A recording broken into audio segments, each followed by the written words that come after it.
Hey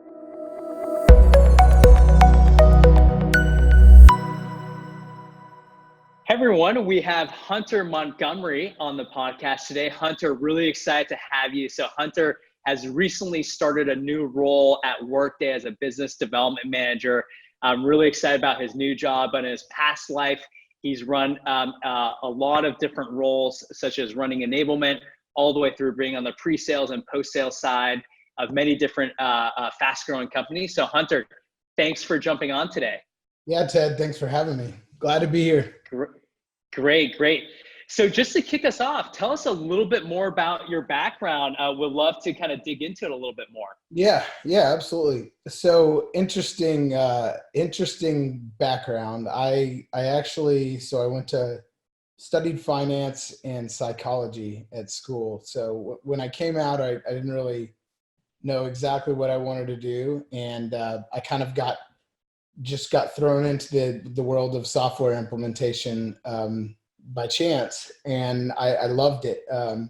Started out in a kind of a more of a startup company to kind of cut my teeth there and learn some of the basics of implementation and project management, and got a chance to work on a couple of bigger projects with some bigger clients, Shell, Sam's, and then after I spent a couple of years there, I came to a very small ERP firm, and it was an interesting setup. We had a few revenue streams. One was, the main ERP software stream that you would see, and then our other one was a services org that did technology consulting and it actually did the implementations of the software.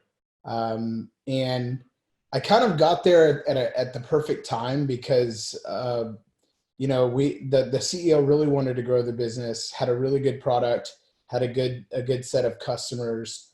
And my mentor, who had been there for a decade, he actually left a year in to go to one of our customers. And I had the opportunity, which at the time it was a little daunting, but the opportunity to kind of take over the implementation team.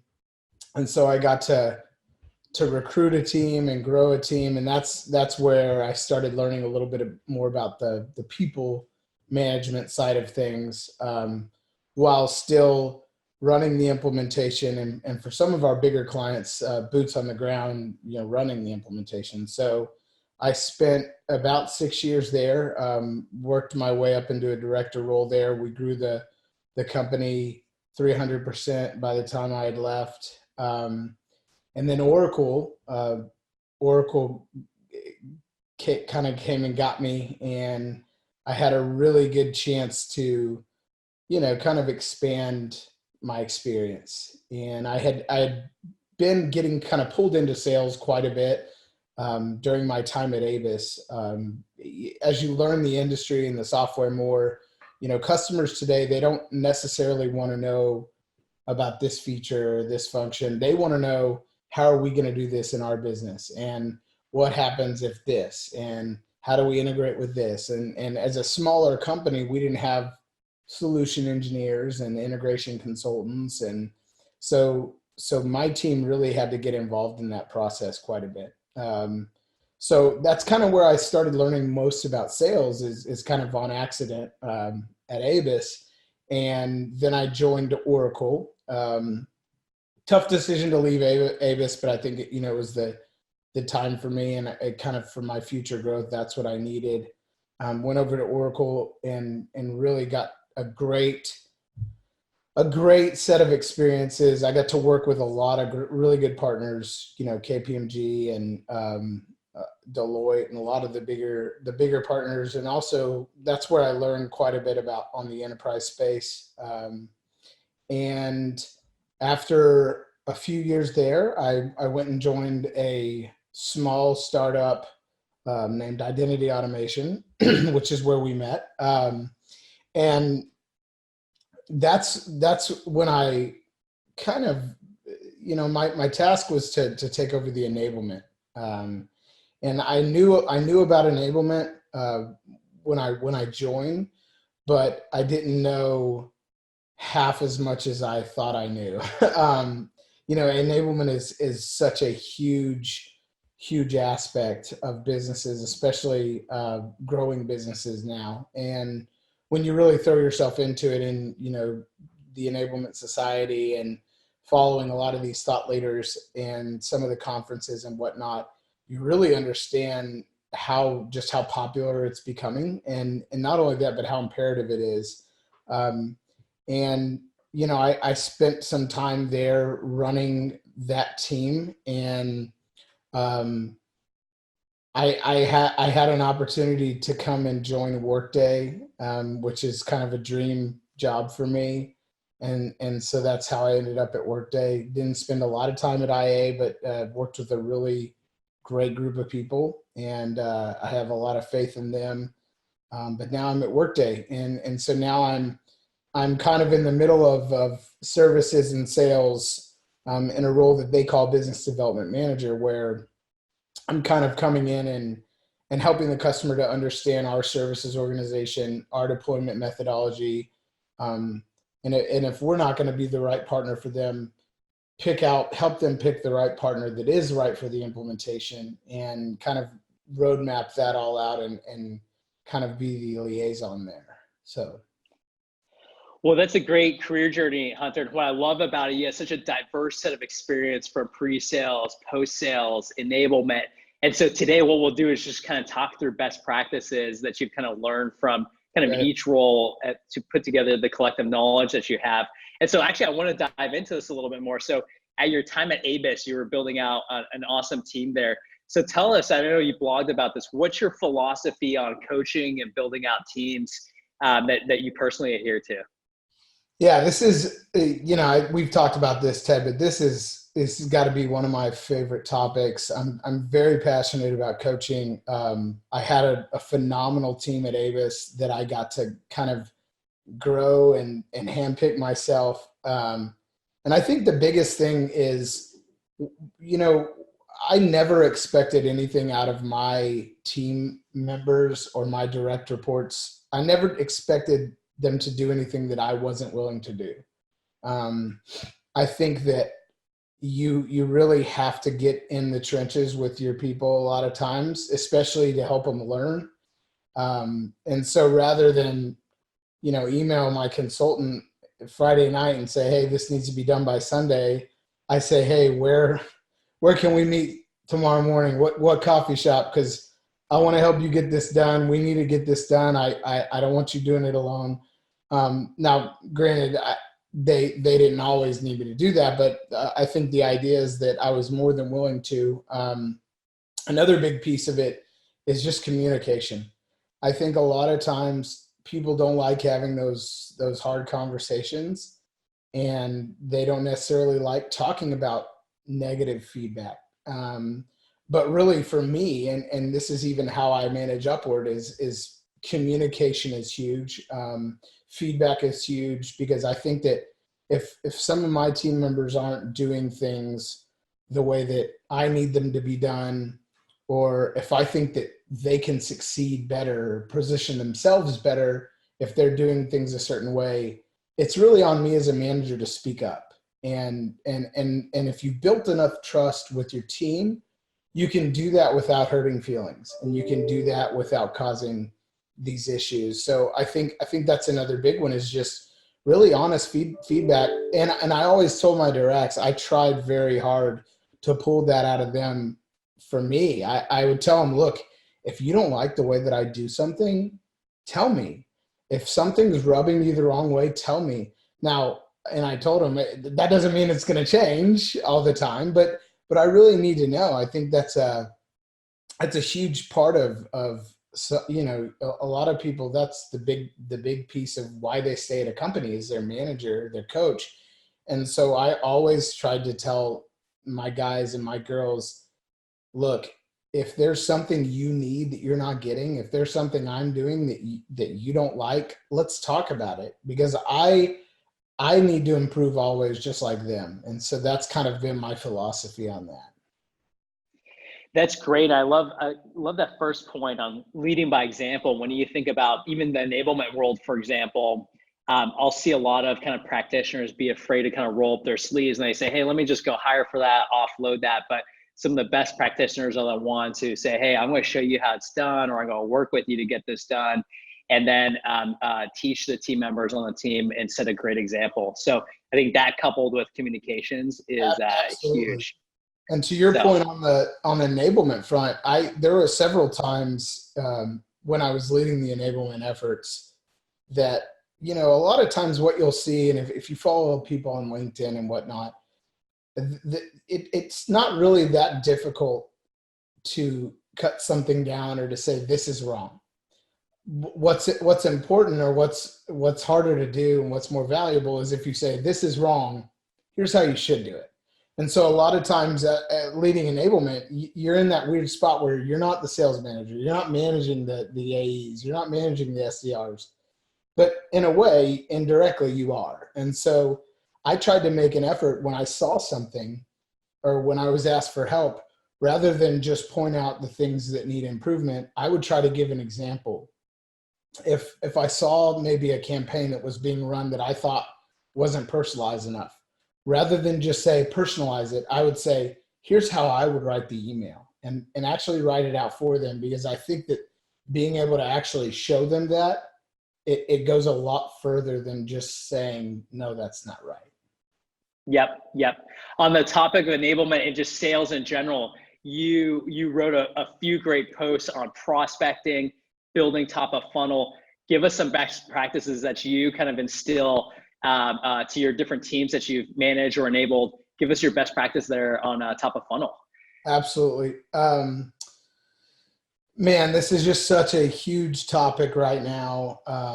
And there's so many debates that you see on cold calling and emailing and social marketing and social prospecting and what's better. And at the end of the day, I think it's important to understand that the market of salespeople in general has gotten a lot more flooded than it used to be. And so the customers that we're selling into, they're getting a lot of emails. And I know this because I get a lot of emails from salespeople. And I think the important thing to understand is that there has to be a level of trust and relevance built for me to answer someone, or for really what I found is for any customer to answer someone. And what I mean by that is you've got to show your prospect that you understand them, that you understand their business, you understand their needs, and that you're patient enough and kind of selfless enough to teach them that stuff without them necessarily buying your product. So what that means, you know, an example of what that could mean is I see a lot of people that are sending these LinkedIn requests and they're saying, hey, I see we know mutual friends, let's link up. And then you accept their request and they say, I'd love 15 minutes of your time. Rather than do that, what I've found to work a lot better is follow the person. You don't have to have permission to hit follow, and you can see all their activity. You can see what they're posting, what they're liking, what they're commenting. Start engaging in their activity. We are all humans, and whether we like it or not, we all have egos. And when someone comments on my feed or my article or engages in my stuff, that indirectly makes me feel good, whether I will admit it or not. And so if you want to be involved in your prospects, then engage with them. It doesn't mean that you have to ask them to buy your product right off. And comment on their articles, reply to their comments with even a differing opinion. You know, get involved in what they're involved with and provide some relevance, and then go in and ask them to connect. If they've seen you 4 or 5 times and they've even maybe at that point liked some of your stuff, then if you ask them to connect, they're going to be much more likely to connect, and then you can start that relationship, because they're getting 100 other invites from the same types of people every day, and you have to set yourself apart. You have to differentiate yourself. I think the same thing goes for emailing. We get a lot of emails.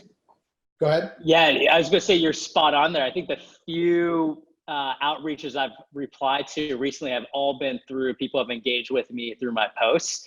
So that's a really good tip on basically doing social reach out. Yep. So cool. Well, let's switch gears a little bit. Let's talk about CS, customer success, because you've done a couple of these roles on the post-sale side and the consulting side. Give us your philosophy around CS in general. Like, how do you provide a great experience for clients? How do you enable teams on the CS side? I'm curious to see what your best practices are on the CS side now that we've covered some of the top of funnel and sales side. Absolutely. So I think customer success, and a lot of folks would agree with me in professional services, but customer success really starts in the sales cycle. One of the things that we're big on at Workday, and I don't mean name drop, but I've already seen this having been here for the short period of time, but it's really communicating up front the details of yes, we can, or no, we can't. And really having the customer understand and setting expectations and communicating that all the way through that process. Because for customer success, what's really difficult for them is when the sales team has gone out and gotten this one-off deal where we don't have any use cases and we've kind of dropped our pants on price. We've gotten this deal. We don't necessarily know how we're going to implement it, especially some of these integrations and customizations, but we really needed the deal, and it was at the end of the year and it was good for market share. That's what's hard on customer success.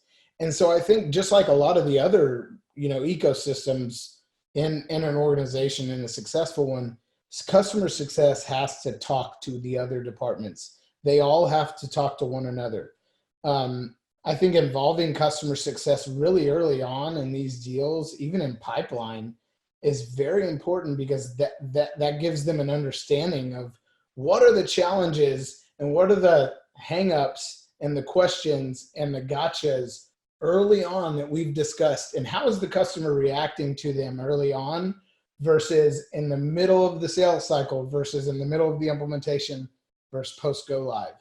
Having someone involved and obviously you can't have CS people heavily involved throughout that, but I think having an understanding of that kind of life cycle is huge. As far as interacting directly with the customer during implementation and post, I think again it comes back to communication.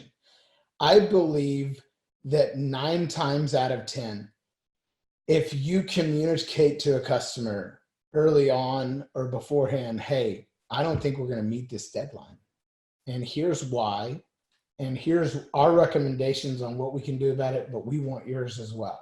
I think communicating that 9 times out of 10, the customer is going to be a lot more okay with that. They might end up being okay with that happening.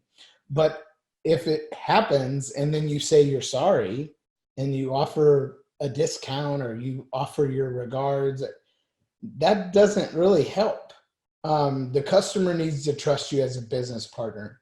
And so I think really communicating that early on is important. Being very honest in the way that we're grading like NPS. I think that we need to be very honest with ourselves about the scores that our customers are giving us. If we know that this survey is a bad one, but maybe it was done in a weird way and we can kind of swing it, that's not okay, because at the end of the day, it's going to come back to bite you. Doing kind of pipeline calls for the customer success team to understand, here's this customer is going to come in as a detractor for sure. We need to do something about this now. Really, that proactivity is huge in customer success.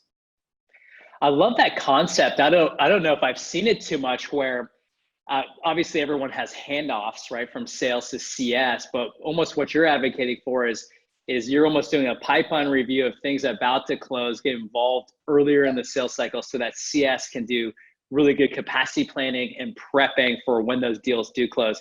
I love that concept. It's almost a pipeline review with CS, which is really interesting. Absolutely. That's cool. Well, let's switch gears. This is going to be the last question here too. And you actually just went through this at Workday. You've built out onboarding programs at companies like Identity Automation, and you've probably onboarded a lot of people in your previous roles too. Give us your best tips and best practices around onboarding. How do you build the best onboarding program you can build? So I think you have to really think about onboarding as that first impression, right? And what's hugely important for an employee, especially a new one, is that experience, right?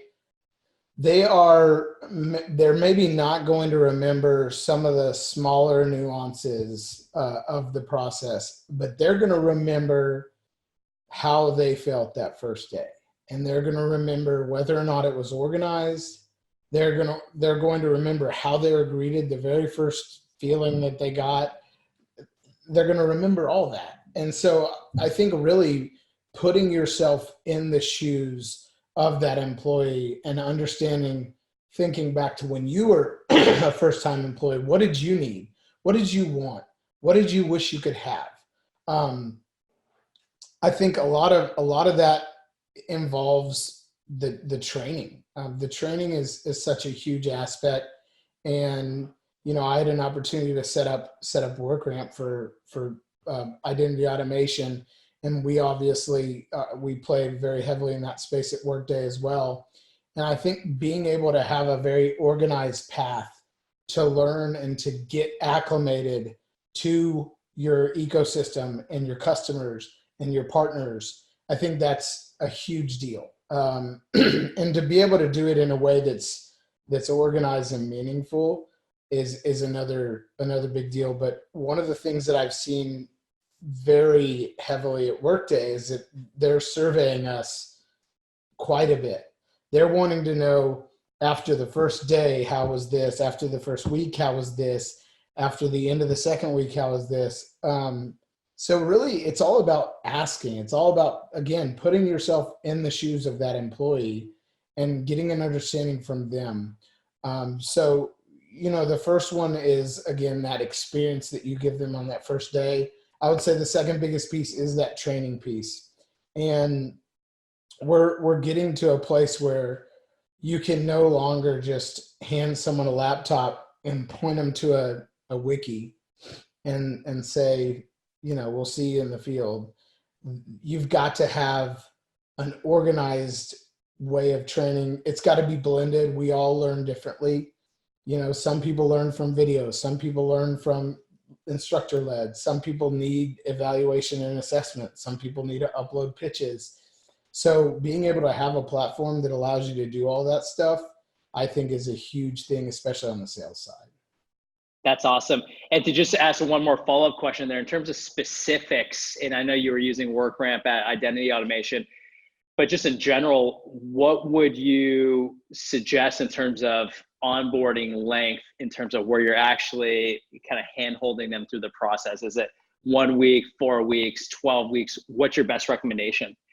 So I think it obviously depends on the role. I believe that the first week should be really a pretty heavy internal boot camp kind of processes, tools, people, places. Where do I go to get this? How do I get this?